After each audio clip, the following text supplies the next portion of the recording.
Bonjour à tous, on se retrouve pour un nouvel épisode de Fortnite of the Apocalypse, la suite de Nanatsu no Taizai 7 Deadly Sins. Aujourd'hui, épisode 18, épisode plutôt important dans l'histoire, puisqu'il va se passer 2-3 événements intéressants, disons-nous. Donc on retrouve Perceval toujours dans une situation un petit peu compliquée, plongé dans les ténèbres et croyant que ses amis ont disparu ou sont morts, puisqu'il a senti du sang, en tout cas un liquide au niveau du bras de Anne, qui a été blessée par Iseux, et qui prononce des phrases dans une langue qu'on ne connaît pas. On ne précise pas si c'est une langue de démon ou pas, parce qu'on a déjà vu Perceval parler le démon, donc ce serait pas déconnant. Et avec une aura plutôt sombre, plutôt maléfique, plutôt effrayante et dangereuse, quoi. Ce qui rappelle beaucoup la première fois que Meliodas avait complètement pété les plombs au tout début de saison 1 de Nanatsu no Taizai.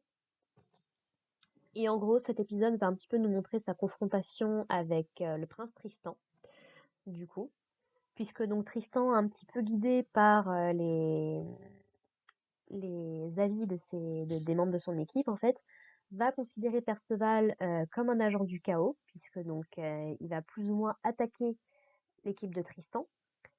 En tout cas, il va s'attaquer principalement à Kion. Et je dois bien avouer que j'ai rarement détesté un personnage dans Nanatsu comme je déteste Kion à l'heure actuelle. Alors, il a probablement des explications sur pourquoi c'est une peste comme ça, mais franchement, il est détestable actuellement, ce personnage. Et donc, en fait, Perceval va prendre le bras de Kion, qui s'est un petit peu trop approché, et va en fait complètement le dessécher. Et on sait que Perceval représente à peu près la mort dans les 4 cavaliers de l'Apocalypse. Donc, pour le coup, c'est pas déconnant. Et alors que Jade est prêt à lui enlever les ténèbres qui recouvrent sa tête, en fait, Tristan le fait valdinguer parce que sinon il l'aurait étouffé, quoi, littéralement. Et donc on va voir Tristan qui va se battre un petit peu avec Perceval, et Tristan qui va montrer pour la première fois que, bah, effectivement, c'est bien le descendant d'Elisabeth, puisqu'il est totalement capable d'utiliser des techniques d'ange. J'allais dire d'archange, mais au moins d'ange. Et donc ça, c'est plutôt intéressant. Donc on le voit utiliser une technique, mais qui ne marche pas sur Perceval. Donc la conclusion qu'en fait Tristan, c'est qu'effectivement, Perceval n'est pas un démon. Donc, à l'heure actuelle,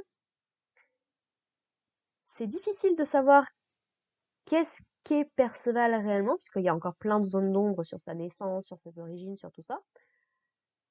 Ma petite théorie perso à l'heure actuelle, encore une fois, j'ai lu le manga, mais je n'ai pas vu beaucoup plus, donc je n'ai pas la réponse. Je me demande si Perceval ne serait pas une entité du chaos, quoi que ça veuille réellement dire, parce que on sait que Arthur manipule plus ou moins le chaos et que c'est un petit peu le réceptacle de tout ça. Mais ouais, je sais pas, l'arbre du roi des fées vient de là, le roi démon et la grande déesse également. Enfin, on manque encore d'informations réellement. Et puis ça fait très très longtemps que j'ai pas revu la fin de Nanatsu, donc tout ce que dit Case, je ne sais plus du tout. Mais ma petite théorie perso à l'heure actuelle, ce serait que Perceval serait de nature plutôt chaotique, plus que démonique. Voilà, ça vaut ce que ça vaut, on verra plus tard ce qu'il en est. Et du coup, Tristan attaque Perceval avec une double épée et lui fait de jolies nouvelles cicatrices sur le torse, c'est bien. Et en gros, très très vite, et ça je dois bien avouer que c'est toujours satisfaisant à voir, les membres de l'équipe de Perceval, du coup donc Natian, Anne et Donnie, vont se positionner pour défendre Perceval, pour dire qu'ils laisseront jamais personne lui faire de mal. C'est un petit peu le pacte en fait qu'ils ont fait ensemble. Et surtout que bah Perceval représente leur espoir en fait. Donc ouais, ils veulent pas que cet espoir disparaisse. Tristan a beau essayer de leur dire qu'ils sont en danger, qu'il faut qu'ils s'en aillent. Natian et Anne font pas câlin à Perceval et en fait il va finir par se calmer. Il va comprendre que ce sont eux qui sont là. Et Jade va pouvoir du coup lui enlever les ténèbres. Et on voit Perceval qui va se mettre à pleurer en comprenant que ses amis vont bien en fait. Et du coup ils sont tous touchés par tout ça et tout, donc voilà. Mais ils vont très vite s'évanouir à cause des blessures qu'ils ont reçues de la part d'Iseux. Mais Tristan va utiliser sa magie d'ange, de déesse, pour les soigner assez vite. Et je suppose qu'il en a profité pour soigner Perceval aussi, tant qu'à faire. Et suite à ça, en fait, Tristan va essayer de soigner le bras de Kion, mais ça ne marche pas. Il nous explique qu'il ne peut pas soigner les maladies et les malédictions. Donc, est-ce qu'on est plus sur un truc genre de malédiction? Parce que il me semble que la maladie, normalement, c'est censé être une autre représentation des quatre cavaliers de l'Apocalypse. Je suis pas sûre, mais voilà, c'est l'idée que j'en ai. Et du coup, Kion qui va totalement s'énerver en disant mais regarde mon bras, purée, je vais jamais pouvoir devenir chevalier sacré avec ça, c'est pas possible. Qu'est-ce que tu comptes faire pour régler le problème? Et Perceval du coup va lui prendre son bras, va faire du coup briller sa magie et va ramener le bras de Kion à son état initial. Voilà. Perceval aura pour justification, bah écoute, apparemment c'est moi qui lui ai fait ça, donc bah je me suis dit que je pouvais peut-être l'enlever. Et visiblement ça a marché. Et à ce moment-là, Tristan demande à Kion de s'excuser. Et notamment, il va lui faire comprendre qu'il a beaucoup de doutes sur sa version de l'histoire, en mode ah oui, non, mais je croyais juste que c'était un agent du chaos. Ah mince, pardon, excusez-moi. Mais Tristan va lui faire savoir que tu connais les chants de la prophétie sur les quatre cavaliers de l'Apocalypse, leur description. Je suis convaincue que mon père te l'a dit avant que je m'en aille. Donc voilà, je bouffe pas vraiment tes excuses. Alors, on va quand même essayer de s'excuser, de se justifier. Mais Anne perçoit très vite qu'effectivement, non, non, il dit des mensonges, qu'il n'y a pas moyen de le croire. Perceval, qui est beaucoup plus gentil, beaucoup plus indulgent, alors qu'il a quand même failli se faire tuer à moitié. Tristan va demander du coup pourquoi est-ce que Iseux poursuivait Perceval, et elle va lui dire, complètement embarrassée et tout, que bah, il lui a volé sa vertu, globalement.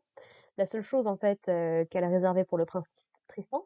Donc visiblement, il y a quelque chose, ou au moins du côté de Iseux, à l'encontre de Tristan, il y a quelque chose.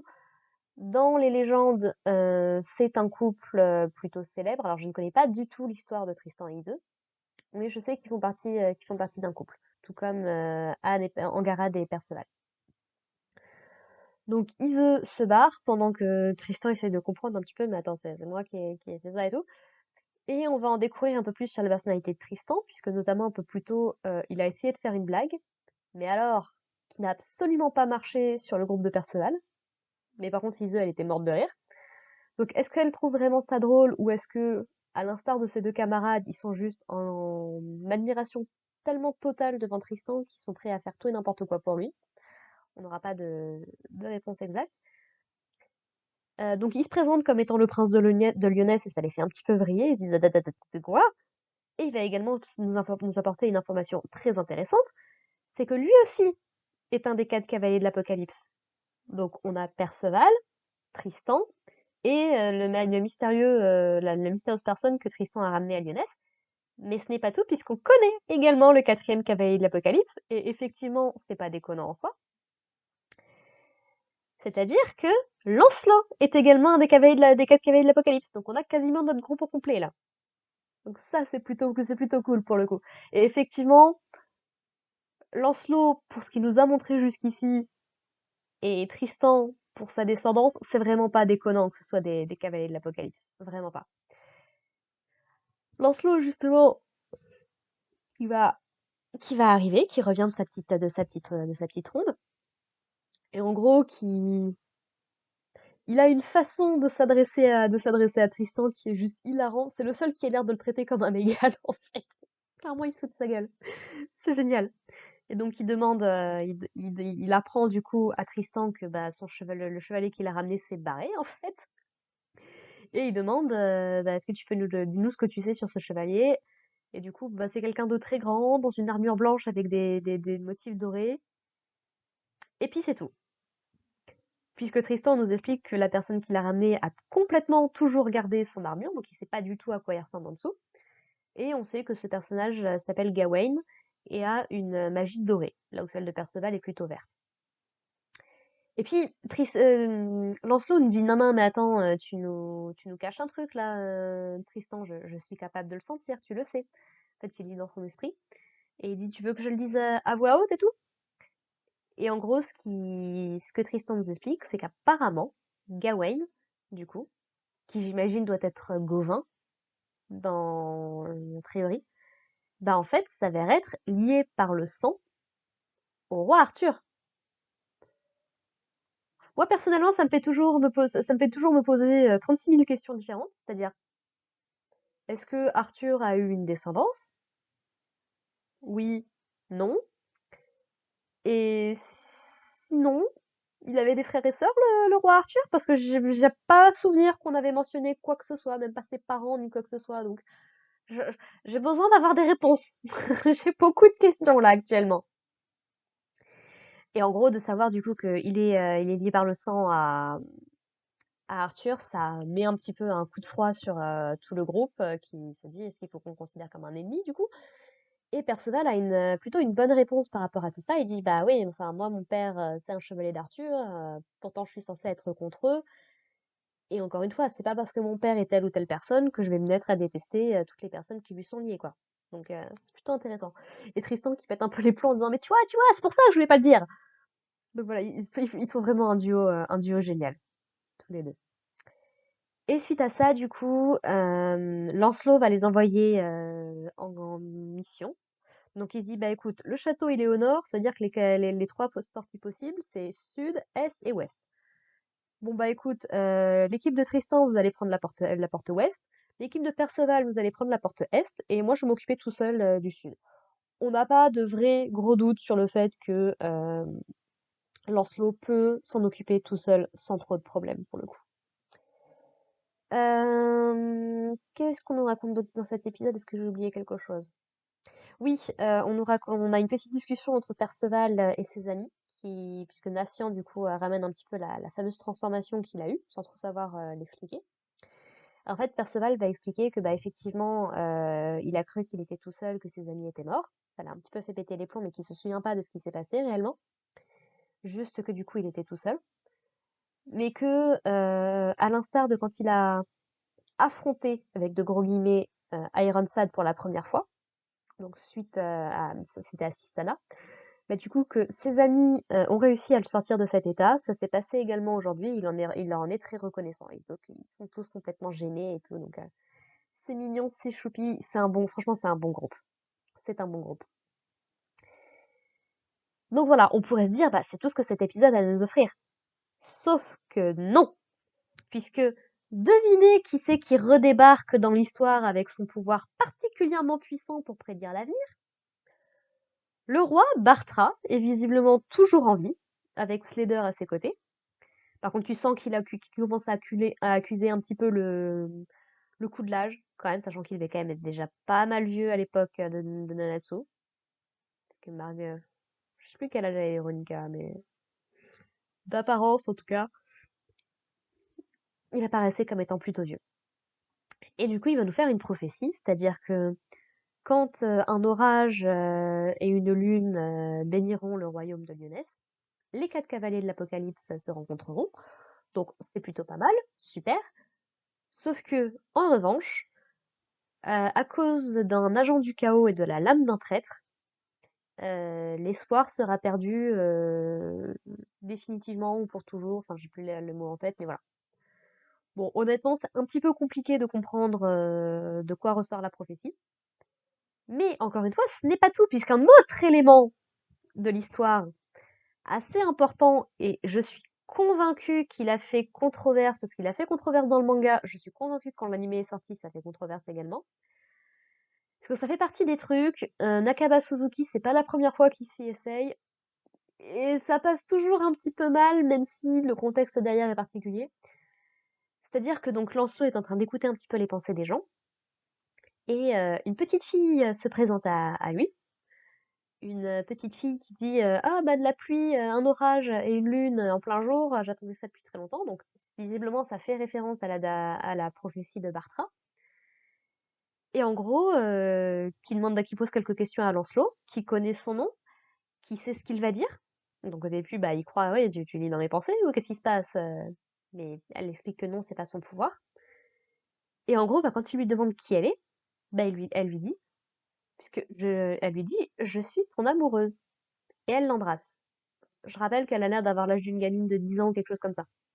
Voilà. Et surtout, Lancelot pense qu'il a déjà vu ce visage. D'où ma supposition que c'est la fille qu'il a vue dans sa robe de mariée quand il était encore transformé en cygne il y a quelques épisodes de cela. Et donc, quand on connaît un petit peu l'histoire de la légende arthurienne, encore une fois, et qu'on sait que Arthur, de son côté, cherche une épouse, ne serait-il pas impossible de penser que nous venons tout juste de rencontrer Guenièvre? Bon, ça rend du coup son histoire encore plus chelou, mais j'avoue que je connais pas l'âge qu'ils avaient dans la légende non plus. Et encore une fois, quand on connaît le personnage de Lancelot, c'est vraiment pas déconnant que ça tombe sur lui, malheureusement. Mais voilà, voilà. A priori, ce serait pas impossible que ce soit Guenièvre, puisque dans la légende, Guenièvre va épouser d'abord Arthur, avant de partir plus ou moins vivre le fol amour avec Lancelot. Voilà. Donc pensez-en ce que vous voulez. Il me semble qu'on aura des explications vers la fin de saison. Il reste 6 épisodes. Donc oui. Encore une fois, je crois vraiment que la saison va se terminer là où je m'étais arrêtée dans le manga, hein. C'est un truc de fou, mais je pense que c'est ça qui va se passer. Ce qui veut dire potentiellement que quand la saison 2 va débarquer, je vais la découvrir, mais alors totalement sans savoir ce qui va se passer. Donc, je vais pouvoir faire des théories, ça va être sympa. Mais voilà, sur ce, donc un épisode, ma foi, très intéressant, très important dans l'histoire. Ce sera pas le dernier, mais ça pose quand même pas mal d'informations très importantes. Et là, on sent qu'a priori, on va aller sur une fin de saison assez riche en événements et en actions. Je pense, je suppose en tout cas. Donc, hâte de voir ce que vont donner les épisodes qui restent. Voilà. Bah, sur ce, écoutez, merci de m'avoir écouté. Puis bon, on se retrouve la prochaine fois pour parler de l'épisode 19. Allez, portez-vous bien. Bye.